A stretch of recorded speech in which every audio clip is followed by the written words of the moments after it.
What's up, Lady J? Hello, how are you? I'm doing fantastic. How you feeling? All is well, all is well. I wanted to see what would happen if I didn't promote this call this week. I was like, he didn't promote the call this week. I did not promote it. I just wanted to see what was going to happen. But I am going to start because I started recording. I want us to be on time. I want to respect your time. I appreciate you being here early, showing up with excellence and great energy and attitude. Much love and For respect to you sure. for that. So I was looking at these two words, principle and principles and then values, because if you think about think about what you did in your business, the organization that you built, the things that kept that organization together, that allowed you to create a foundation. It wasn't the techniques, it wasn't how you were inviting, it wasn't the product that you were selling, it was the culture that you were cultivating based on who you are, the example that you set. And the example that you set is based on the principles and the values that you have. And one of the things that I can remember vividly that stood out about your story was that you were working multiple jobs and you were just busting ass to get rid of debt and to get your household right. You were willing to do whatever it took to get that done. And you did it while rearing and raising a house full of children. And that one little snippet of a story gave me so much insight into your character that I was intrigued, like, okay, who is this person and what type of leader are they? And so I can imagine anyone coming into your tent of leadership was looking at you and giving you a lot of kudos and credibility, because a lot of people can relate to that. They can relate to the struggle is real. They can relate to multitasking and doing 100 things at once and not sleeping a lot and working 80 to 100 hours a week just to make sure that your household is solvent. So I was looking at principles and values, and I was thinking about what creates long-term success, because everything, it's easy for something to be a fad. It's easy for something to look and sound sexy and appealing, but in order to have real transformation, it's got to be a part of your DNA. And this is why I love Bob Proctor's, when he would always teach about the paradigm shift. If you don't shift your paradigm, it doesn't really matter what you aspire to, what you want to do. You won't stick with it. You might do it for a little bit, but it's not going to stick. So I looked at the definition of principle, and I'll turn the camera around so I'll read it, but I want you to see it as I'm reading it. All right, so it says fundamental truth that serves as the foundation for a system of belief or behavior for a chain of reasoning. Fundamental truth. So that's the first two words. So fundamentals speaks to the basics. if you if you look at like a basketball player, what do they always talk about? My son's playing basketball now, so they deal with the fundamentals. You got to have handles. You got to be able to dribble. You got to know how to run and stop, start, stop. You have to understand how to move yourself to the open spaces on the floor. You have to understand spacing. You have to know how to pass, do a chest pass, a bounce pass. You got to be able to do a simple layup. These are all fundamentals.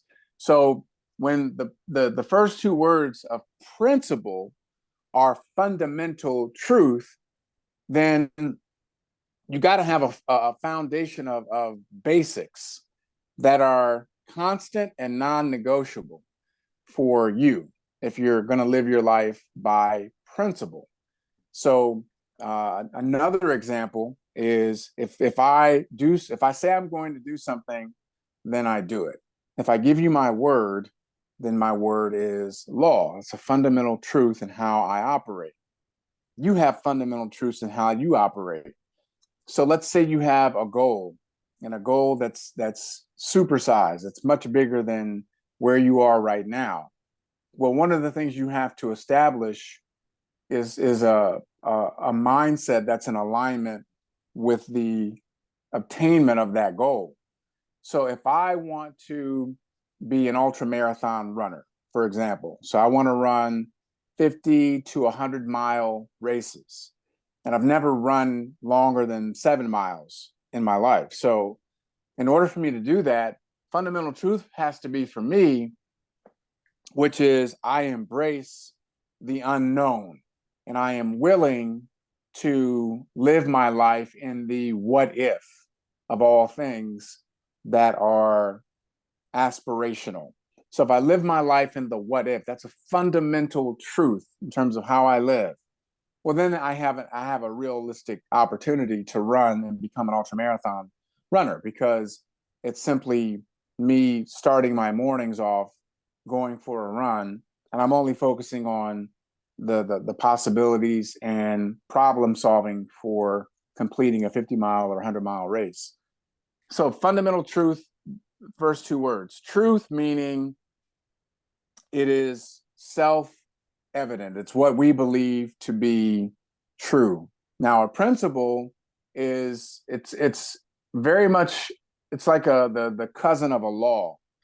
So if you look at a principle of gravity, which is a law of gravity, principle similar, because you and I both know if we drop something, it's going to fall to the floor. There's nothing you can do about that. I don't care what you say. That's just a law of gravity. Same thing with the fundamental truth in your principle. If Jamila says, well, one of my principles is I don't compromise my integrity for money. So you can't buy my silence. You cannot buy my you can't buy my cooperation in deceiving people. You can't do those things. Like I'm just not for sale. Great, that's a part of your principle, because it says that serves as the foundation for a system of belief. That serves as the foundation for a system of belief. So the fundamental truth comes out of your core belief. Your core belief is I am going to be an ultra marathon runner. That's my core belief. I've never done it before. I have no evidence in my past life that I can do it. But now I've made a decision. I've made a decision that that's what my outcome is going to be. So we have this outcome of something that's never been done by us in our lifetime. And now we have to make sure that our thoughts are in alignment with that particular outcome. So it starts with principles, because when you're in your greatest moments of despair, pain, devastation, you're going to fall back on your principle and your values. It's automatic. That's why some people, when things get very difficult, they will resort to drug abuse, alcohol abuse, sex abuse. They will resort to lying, stealing, cheating. They will do things that are completely unethical and immoral, because they don't have their fundamental truth is I will do whatever I have to do to get mine. I will do whatever I have to do to survive. If your fundamental truth is based in honor and integrity and actions that are in alignment with the highest morals, ethics, then even when you are in your most vulnerable moments, you're still not, there's certain things you would never do. But the beauty of cultivating principles is that I'm talking about it from the standpoint of achievement, from lifting yourself to a higher level of execution, a higher level of impact, a higher level of contribution. So for those of you that just came on a little bit after the fact, I'll go over the definition again. We're talking about principles right now. So I'll show it to you on the whiteboard. Fundamental truth that serves as the foundation for a system of belief or behavior for a chain of reasoning. Okay? fundamental truth. Fundamental is basics. You got to be brilliant with the basics. That creates the foundation of who you are, how you move through the world. Truth is something that is self-evident, meaning you cannot. You can try to deny it, but it's not going to work because truth is the cousin of law. So if you have a fundamental truth that you live by, and it serves as the foundation for a system of belief, now you have a GPS that will always put you in the right place. It will always keep you in the right mind. It will always keep you moving in the right direction, even when things are not going well, even if you're not getting everything that you want, you're always moving forward because you're living your life from that principle. Fundamental truth that serves as the foundation for a system of belief. Belief is such a powerful word. Belief is the center of all things. That's where everything starts. Do you have belief? Do you believe in this particular outcome? Some of you have aspirations in business. Some of you have aspirations in your career. Some of you have aspirations in your spiritual walk, in your relationships, in your finances. You have certain things that you are aspiring to that you have not yet realized. And so one of the most important things is to obviously keep that in front of you. The things that you are moving towards. Think of it in terms of when you, let's say you want to be a doctor, okay?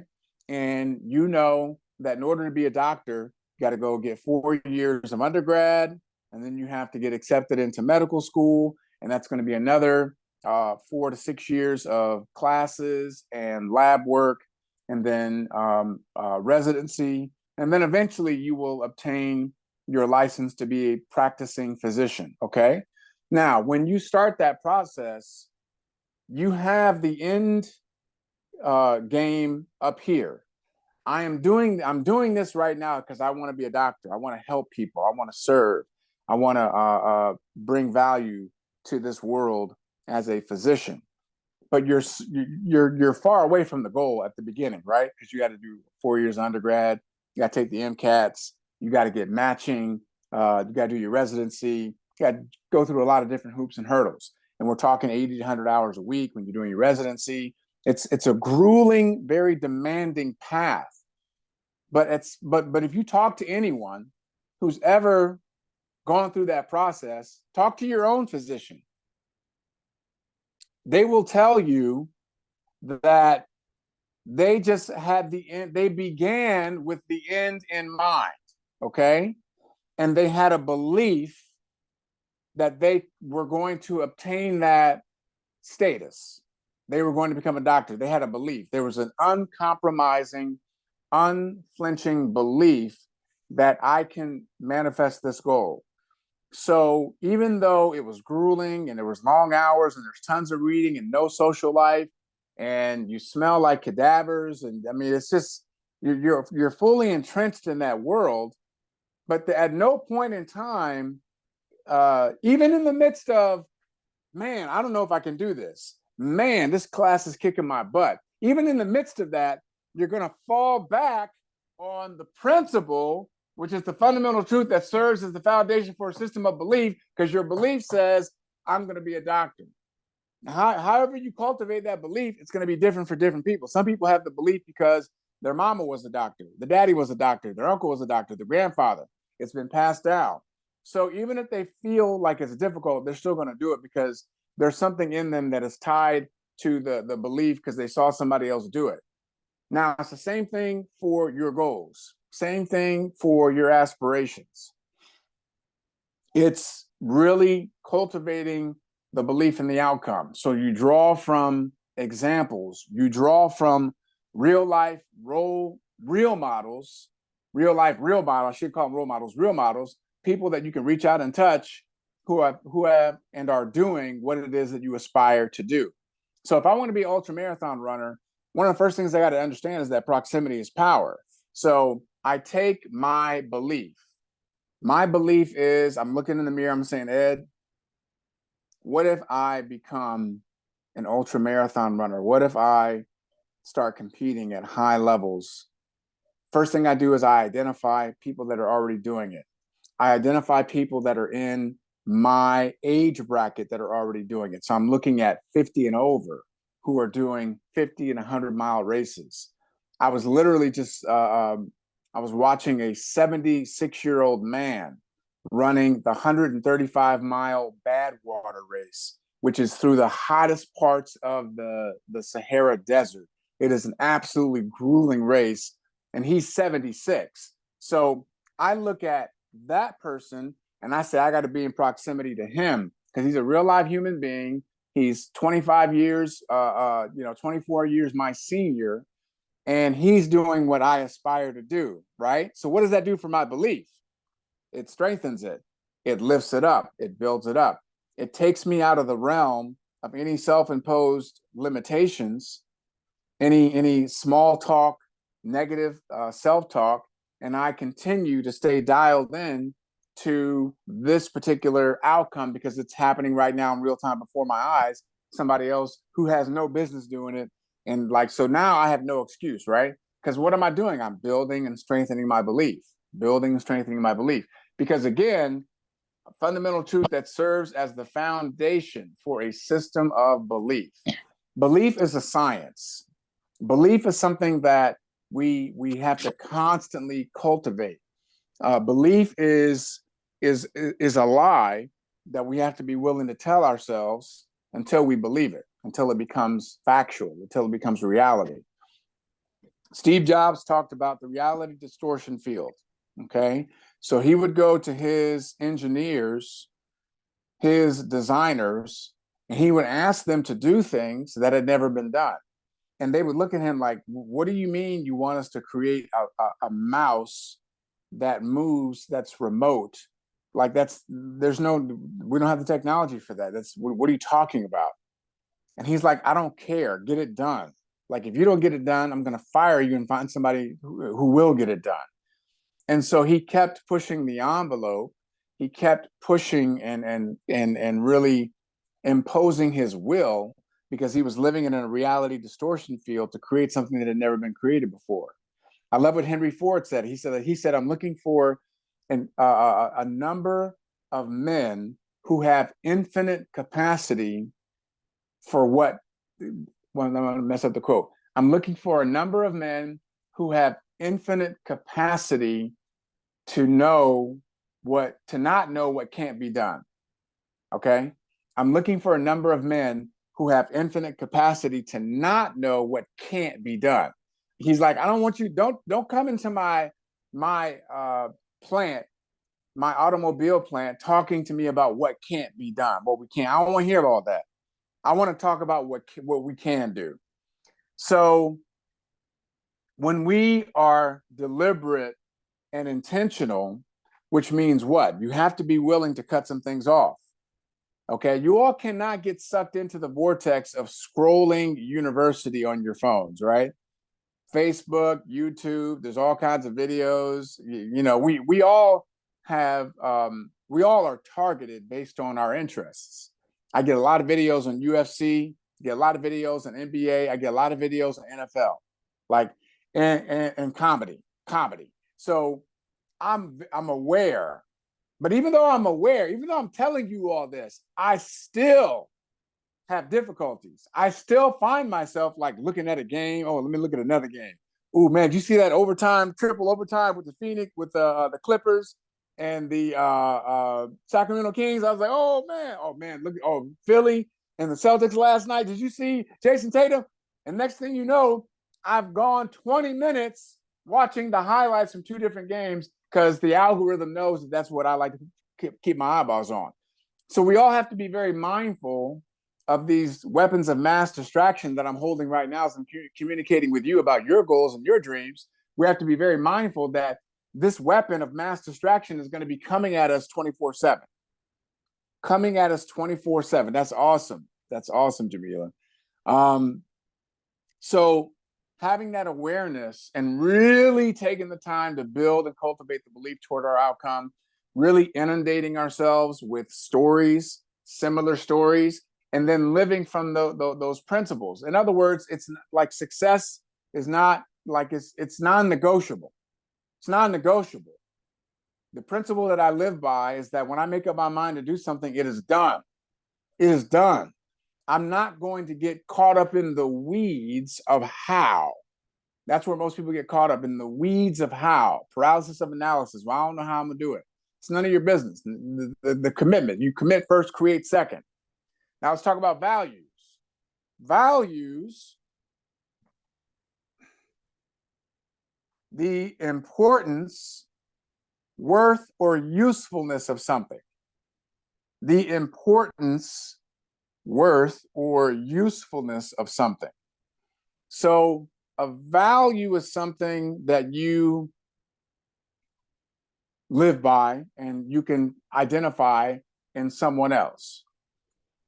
So Aaron has a value of doing more than what he's paid for. That's a value that he lives by. I do more than what I'm paid for. I do more than what's expected of me.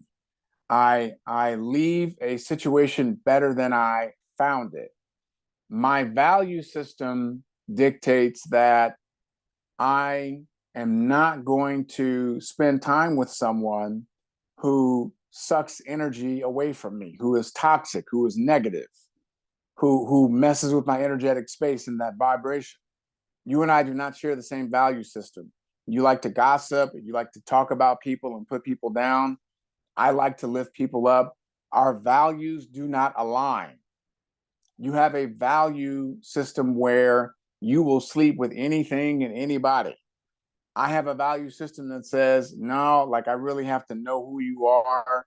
I need to know what you want to get out of life. I need to know if there's some potential here for some longevity. I mean, I'm not a dog. I used to be a dog, but I'm not a dog anymore. So let's elevate the conversation or find someone that matches with my value system, okay? Because principles and values are what tie you to your outcome.